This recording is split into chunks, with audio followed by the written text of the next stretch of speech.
everyone, Leslie Cornwell, Certified Nurse Midwife with Empowering Midwifery Education. This next section of the Billing and Coding course has to do with global maternity care. If a midwife is going to bill to an insurance company, this is a majority of the billing and coding content they will be submitting to the insurance plan. Legal disclaimer we put at the beginning of all of our presentations. This information is for general and educational purposes only. It's not intended to substitute for professional, legal, or clinical advice. We strive to provide you the most timely and accurate information possible, but we make no claims, promises, or guarantees of the accuracy and adequacy of the information and disclaim liabilities for errors and omissions. This course objective is going to be around what exactly is maternity care, what are the codes affiliated with it, the diagnosis, the CPT codes, the services included in global maternity, what's not included in global maternity, if someone transfers to you, how do you split up the charges, if you have to collaborate with a physician, they need to go to the hospital and get delivery at the facility or C-section and you continue the postpartum care. How do you break all of that up? Some of the common services included, not included, we'll go over those. If you're going to bill antepartum care, just the prenatal visits, what are the breakdown of those charges? Students will also be able to verbalize if you're going to do just parts of it. We gave the example of transferring care, charging tips for insurance plans. If they have a new open enrollment in the first couple prenatal visits, they had one insurance plan and then they switched over to another. There are situations where there's high risk pregnancy management. If you're collaborating with a physician, you have to do extra prenatal care above and beyond the 7 to 12 routine prenatal visits. There's some additional charges you can put out there. Most midwives are going to be low risk healthy, but I just want them to be aware of there are some additional management enhancement charges available on top of the global maternity charges. So what exactly is maternity care billing? It has to do with taking care of a pregnant person from their initial prenatal visit all the way till 6 weeks postpartum. It can be broken up into sections, but if you're traditionally billing the global maternity care, it encompasses the delivery, the postpartum, the prenatal visits, the routine management. If you're helping with primary care, you're doing above and beyond what a traditional doctor's office, medical, hospital facility offers. Those are additional separate charges. They're traditionally reimbursed by one provider, but if there is a transfer of care, someone moves to the area, they switch insurance plans, many times you have to bill whatever dates of service were under that plan or whoever was taking care of them. So traditional uncomplicated normal maternity care has to do with code 59400, and that's the routine vaginal delivery, prenatal visits, no significant tear, routine labor management, postpartum care. 59510 has to do with the routine care of a C-section. They ended up, and that's traditionally going to be an obstetrician. No midwife that I'm aware of delivers by cesarean section. So that code wouldn't be applicable to the midwives. But if you work in a doctor's office and you're billing under a supervising provider, collaborating physician, it may be used, but it's pretty rare. 59610 has to do with antepartum care, delivery, postpartum care, and they've had a history of a C-section. And I do stress you want to give accurate diagnoses. You can't say normal uncomplicated vaginal delivery if they've had a history of a C-section. There is different CPT codes, there's different ICD-10 codes, so you want to differentiate specifically, was there a history of cesarean section or not. 59618 has to do with attempting to do a VBAC and it ends up in a cesarean section. It's mostly going to be a physician. They want to know data statistics between the 59510 and the 59618. So what are all included? We talked in general, but what is antepartum care? Those are prenatal visits. There's a lot of controversy around, is that new OB a confirmation of pregnancy, or is it you starting their initial prenatal care? And that's your office determining how you want to set that up. Some offices will determine prenatal care starts as soon as they consult with me, as soon is they come in. Some offices will do an initial visit to meet, and they'll do a pregnancy test with urine or with blood, and they'll do the confirmation of pregnancy, and then they'll make the next visit the actual prenatal care. And so there's separate ways to bill. If you're doing a confirmation of pregnancy, that's a primary establishment of care. It either is a new patient or an established patient office visit. Then you start billing the global maternity care after that. Or if you're going to start education, you're going to start doing all the care from that very first visit. It's part of the prenatal visits. Intrapartum care has to do with labor management, inpatient, outpatient, depending on if you're in the hospital setting, birth center, home birth settings. Always remember, a lot of these terms and references have to do with the majority of the medical system billing these charges. So labor management is a controversial one, because if you're referencing the hospital setting, hospitals have nurses and a facility fee that are compensating for that one-on-one prolonged labor support. So some midwives will choose to bill just one flat global care 59400, and there's others, if it's over 2 hours of one-on-one labor support, there are other codes you can bill for that additional, that's outside of global maternity care. Postpartum care starts after placenta is delivered. It is up to 6 weeks postpartum.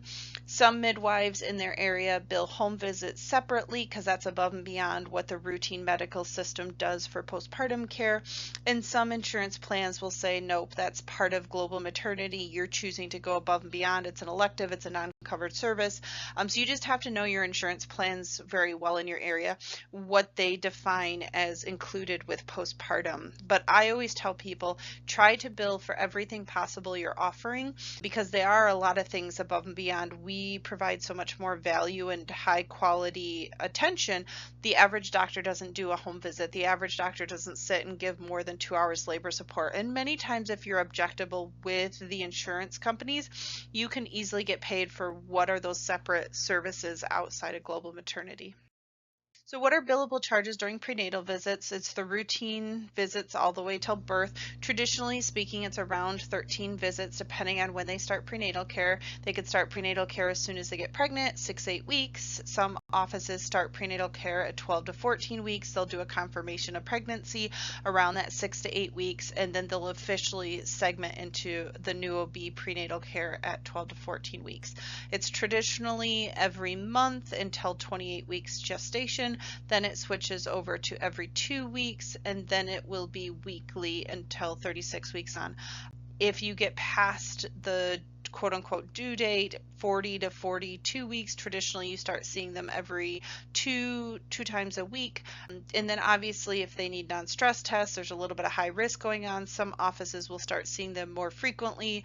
NSTs, BPPs, those are separate charges based on a specific diagnosis. Twins, LGA, IUGR, history of diabetes, history of hypertension. You just got to make sure you're giving the appropriate medical diagnosis if you're doing additional services outside of routine maternity care. Some midwives will follow the European model, and they'll more do 4 to 6 weeks apart prenatal visits, 2 to 4 weeks, and then 1 to 2 weeks towards the end, depending on if they've had a baby before, their risk factors, their barrier to accessing services, telemedicine. There's different things you can do to help with that. So main things you do during prenatal care is you're checking their weight, checking their blood pressure. Some offices will do a urine dipstick. There's mixed evidence about that. Fetal heart rate, education, pertinent things along the gestational age they're at. So you're going to do fetal kit count education around 28 weeks. You're going to review RH compatibility at 28 weeks to see if they need ROGAM. At a prenatal initial visit, you're going to get the whole OB prenatal panel. You're going to do a ton of education. 36 weeks, depending if you do home births or birth center or hospital setting, you may have a home visit at that time. You're really doing a lot of education prepping for delivery. Some things are included with education and some things are separate. There's a lot of codes for counseling, a 99404 for breastfeeding, lactation support, postpartum, childbirth education codes out there. There's a lot of things that are extra and above and beyond routine prenatal care and education counseling. So intrapartum is as soon as they're in labor, and these codes are made based on a hospital setting. So if they're admitted to the hospital, you do the initial history and physical. Inpatient, typically they deliver within 24 hours of being admitted. In the out of hospital setting, that would be more the time you're triaging them and you arrive at their home and you're doing that initial paperwork, not so much ruling them out if you're going to stay or not. You've said, yep, she's in labor, this person, I'm going to stay here until delivery time, I'm going to start setting up, I'm going to start getting ready. That's that intrapartum management versus a triage home visit. They're in early labor and you'll come back. So you're going to keep an eye on baby and mom during the labor. You're going to check vitals. You're going to do intermittent fetal monitoring if they're low risk, and that's the best option for them. If they're in the hospital, and induction and continuous fetal monitoring, there's going to be different management levels depending on the complexity of the labor support needed. In the hospital setting, they may consider, if there's a medical indication, the administration of oxytocin. They could do some cervical ripening. Those are separate charges above and beyond a labor management that the facility, the pharmacy will be charging out. There could be the cervical dilators, so you could have catheters, you could have balloons, you can have so many different things to help with the labor process, but most of the midwives are low risk, healthy, and their collaborating physician would manage and bill out those things.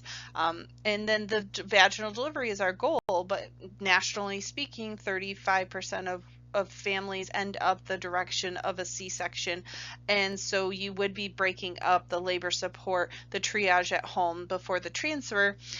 If you're an out-of-hospital midwife, if you're a midwife in the hospital, it would be based on that a relationship you have with a collaborating physician. Are you employed? Are you an independent contractor? Are they supervising and processing your claims? Are you guys separate? Those are things you guys would have to figure out when there's that co-management transfer. So traditionally speaking, intrapartum care is going to be from once you start taking care of that person, you diagnose they're in labor, this is the best direction, we're going to have a great healthy delivery, and then once the placenta delivers, then you'll transition to postpartum care. Postpartum care, traditionally, some insurance plans, it's up to 8 to 12 weeks, but traditionally speaking, it's up to 6 weeks postpartum. And there's no hard rules of exactly what postpartum care includes. They just tell you the bare minimum. At most offices in traditional hospital settings, they will do the 2 rounds in the hospital before discharge on a vaginal delivery, and then 3 times before their discharge on a C-section. And then as long as there's no complications, they'll do a visit at 6 weeks postpartum. Maybe the nurse will check on them at 2 weeks on a phone call. There may be some telemedicine just to help with education. They may be scheduled with lactation consultants. In the home and birth center setting, there tends to be much more follow-up, because the home birth setting, we're going to be there only for 2 hours postpartum recovery, and in the birth center it's around 4 hours postpartum recovery. So we're going to do a 24-hour home visit. We're going to do around day 3 to 5 home visit. Traditionally it's a 2-week visit. It could be in the office, it could be at home, and then the baby will be transitioning care to the pediatrician, the family practice doctor, and the midwife will do the 6-week postpartum visit. So most insurance plans do recognize home visits above and beyond postpartum care, because that's not the routine offerings, but you just have to double check your local payers.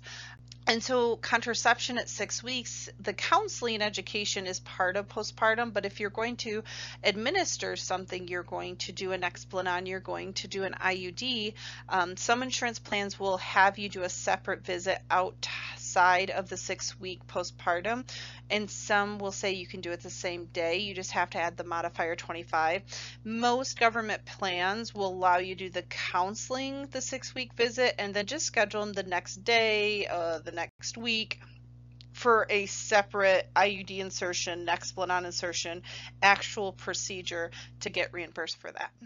So what services are excluded from global maternity packages? I get this question a lot, and debates happen often of this is included, this is not. Some of it's up to interpretation. The guidelines are pretty vague on purpose, and you have to remember that these are guidelines. These aren't rules. They're not cut and dry. Every insurance plan determines how they're going to reimburse you. They're going to determine this is a covered service, this is a non-covered service, you didn't have the correct diagnosis, the medical condition affiliated with that procedure. So you have to learn your payers really well. You have to get a good biller on your team so you can learn your local norms and ask great questions. What provider type is on it?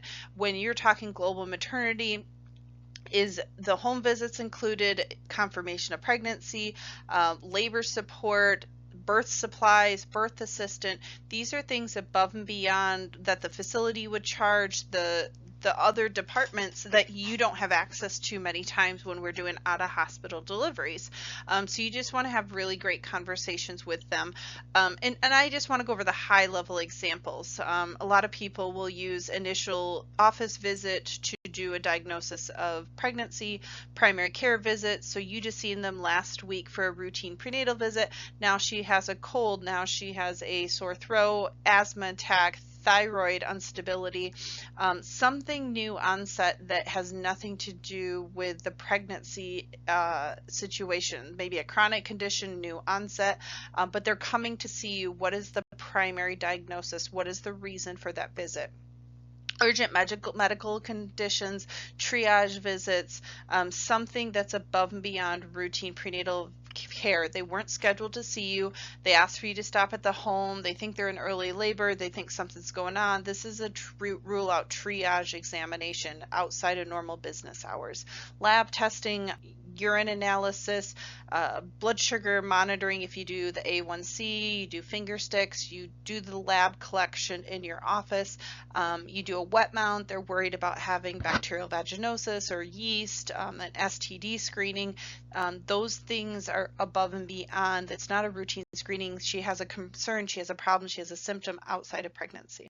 The home visits, you really have to just find out with your payers if they include them. Most of them do not, but they may consider it not part of the copay, just to the deductible versus it's preventative.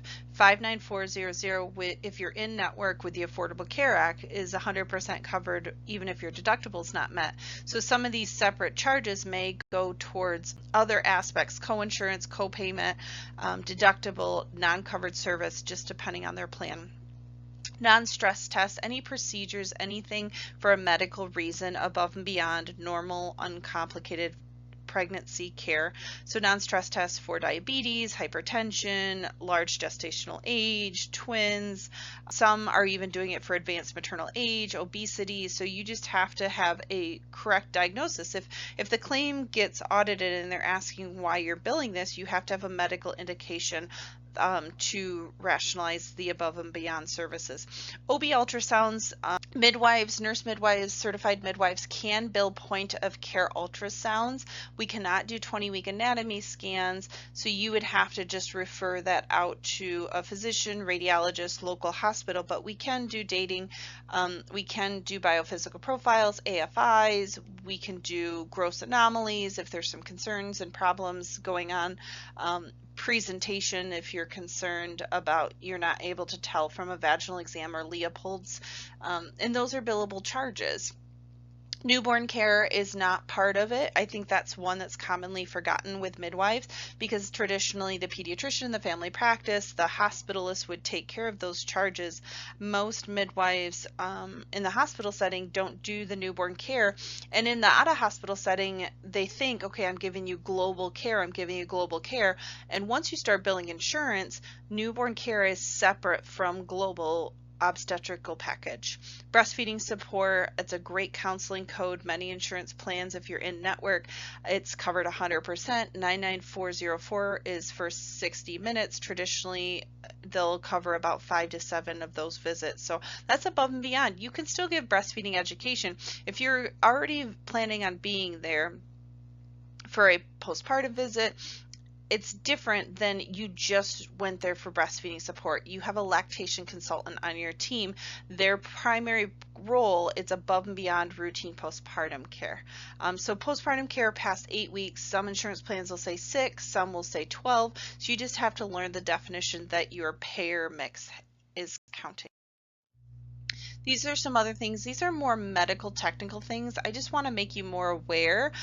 If a client comes to you and is asking a question about charges and services, not so much for if you are practicing in the hospital setting, some of these things are going to be a little more common use versus a midwife in the out-of-hospital setting. Fetal contraction stress tests are pretty rarely used anymore, but it could be something an obstetrician determines to decide if we should do an induction or a C-section or further testing. Managing things not related to the pregnancy itself. A diagnosis always needs to be done to support any of your services. If you did a visit and it was more than 24 hours, for example, this is inpatient hospital, you're a hospital-based midwife, and this is a long labor. They were admitted, 24 hours isn't based on our thought of 24 hours. It's based on after midnight. So if they come in at 11 and you do an evaluation 11 at night, and then they deliver the next day, you can theoretically bill, because if it's more than a 24-hour calendar before the delivery. And then postpartum visits have to be done 24 hours from the next day of that delivery. So if they deliver at 2 in the morning on a Tuesday, your next rounding would be on a Wednesday. You don't have to round any more on Tuesday because they already got the services based on billing. I'm not saying clinically there may be indicators to do above and beyond, but just talking on a billing chargeable setting. Every 24-hour calendar window, midnight to midnight. Surgical procedures, if they get a tubal ligation, they have a cerclage, they have anything above and beyond for medical reason to be done, and it's traditionally done by a physician, an MFM obstetrician, those things are outside of global maternity. If you have to transfer or need assistance with a 3rd or 4th degree, the person that's coming in to do that repair is going to charge for that. Contraception management, as you can see, that's different than contraception counseling. So 6 to 8 weeks postpartum, you are going to be expected to give them options, advice, natural family planning, breastfeeding, amenorrhea options, or the traditional hormonal, non-hormonal birth control options. Management is actively placing it, actively administering it. You just have to be careful that it's not the day, most insurance plans, the day of the 6-week postpartum visit. They may or may not pay for it, even if you use modifier 25, because they'll rationalize these two services. Postpartum visit cannot be the same day as a contraceptive management. Have them come in the next day for insertion, for the procedure itself, and do the education counseling at that 6-week postpartum visit. So these are when things get tricky, when someone transfers care, they have a new insurance plan, it's open enrollment, their partner got a new job, they were seen for 2 visits on this one insurance plan, and now they have a new plan. What do you do in those situations?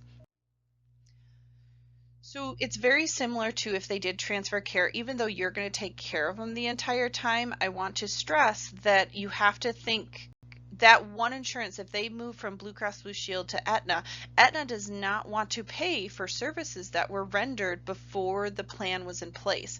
So if they got a new insurance plan at 36 weeks gestation and you've taken care of them the entire time, you need to bill to their past insurance plan separately. It's not global maternity anymore, even though you're the same provider. You need to bill those separate visits. It may be less than 3, so if it's prenatal visits less than 3, it'll just be the routine office visits. Then it's 4 to 6, and then it's 7 or more. And so you want to make sure you're using the most appropriate. If it's 59425, 59426, you want to just make sure you're billing to the past insurance plan what services were rendered when they had that plan, and then when you get a new insurance plan, whatever services from that point forward. Other times that you would do it is if they're moving away, or they moved into town, or they were seeing another care provider and switched to you. Or the other direction, they were planning on seeing you, they risked out of care, you co-managed, they saw a doctor one time, then they saw you, they're delivering in the hospital, they need an induction, they transferred care for whatever reason. You have to bill for the services you provided, and then whoever you collaborated with, whoever they transferred care to, would bill the other part of it. I always stress to people, be careful, because if they transfer for a C-section, most of the billers aren't going to look detailed at the notes to realize at the hospital that that person is not going to do postpartum visits with that same provider. So they should technically be billing only the C-section charge and not the postpartum care. And a lot of midwives get burned with their claim getting denied because the insurance plan will say there's a duplicate that's already been paid out. And you have to go and be very closely working with the billing department at the hospital, because the insurance plan already paid the hospital to do the delivery, the C-section, and the postpartum care, because they're rationalizing, and the hospital rounding was the postpartum care, but you're doing postpartum care on those home visits until 6 weeks postpartum. So you have a couple options. You can appeal with the insurance company. You try to get your claim out before the C-section claim is out, or you charge the family a non-covered service saying the insurance plan had duplicated this. I'm providing postpartum care. You need to talk to the hospital, and the billers there, they're billing for services that was provided by our practice. So I've seen it many times. When you're billing insurance companies and transferring care, you want to make sure that whoever is co-managing, whoever is taking care of, they're both on both ends putting their charges in accurately. Because if they're charging for services they didn't provide, maybe they routinely do, but because this was a unique situation and the biller didn't realize it, it takes a lot more work to appeal and correct the claims than just to get them out right initially. So billing claim guidelines, it's just a summary. It's about making sure it's a one-time billing charge for prenatal visits, for labor management for up to 6 to 8 weeks postpartum. There are situations where you need to break it up. There are situations where it's just prenatal, it's just the birth, it's just postpartum, and really understanding what is included and what is not included in global maternity care, because these are large charges. They take time. You don't want to get appeal. You don't want auditing. They a lot of times will ask for additional documentation. So you really want to make sure you file promptly. So global maternity is traditionally billed out the day of delivery, and then making sure that you follow up timely. So if it's been 30 days, it's been 45 days, whatever is the routine average follow up on the policy with that insurance plan, you want to make sure your biller or your team is calling the insurance plan to find out why it hasn't been paid and processed. Maybe they didn't get it, maybe the clearinghouse didn't process, maybe they want additional documentation, but it's really important to follow up closely with the charges. It's not just submitting it and ignoring it. You have to have a good rapport auditing system to follow up on claims that can fall through the cracks very easily. The longer you wait to get paid from insurance plans, the less likely the funds will come from the family. It's just a statistical analysis with collections and remaining balances. What did I read from More Primary Care? Like every month that it goes down 5 to 7%. So if it takes you a year and a half to get paid, and they're done having babies and you only do obstetrical care, it makes it a low probability the family will pay you unless they have a really good relationship. So there are some high strategies to do some reverse billing, to have them do a deposit and help with that accountability. But for the majority of cases, you just want to get the claims out right away so you can get paid right away. So there are situations where there's high risk pregnancy management enhancement codes. I just want to make you more aware they exist. I want you to know, based on age, medical conditions, pre-existing complications, whether it's with pregnancy, outside of pregnancy, it could be for additional prenatal visits. Once you start getting past 13 visits, you can bill separately for those charges, and you recognize you need to see them extra times because of XYZ. You had some high risk management you had to do with a physician, thinking of extra things above and beyond the traditional maternity care. Most midwives are not going to bill this, but I just want you to be aware it is present in an option. So just as a summary conclusion, maternity care is defined as a bundle. Most midwives, if you're billing insurance companies, we have low-risk healthy clients we serve. We'll take care of them from 8 to 12 weeks pregnant all the way to delivery, beautiful birth, 6 weeks postpartum. So that's just a simple 59400.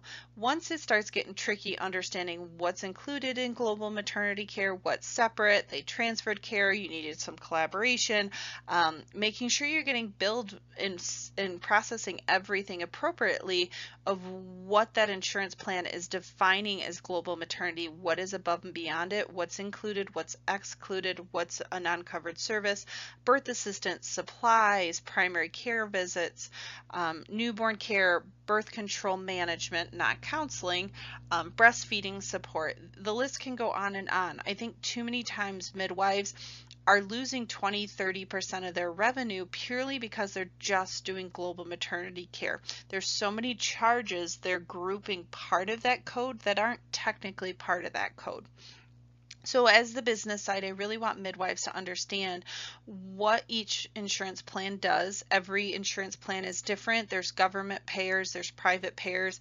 You really just have to learn, well, what are your insurance plans in your community and what are the billable charges? What are the provider types, the diagnosis associated? So you can really, not wanting to do insurance fraud, you want the correct documentation, you want the accurate information, but you want to also get paid for all the services. We as midwives do so much more above and beyond the traditional hospital system, and we don't want to bundle our global maternity mindset of what we all bundle, and that's not the same with billing and coding terms of global maternity care.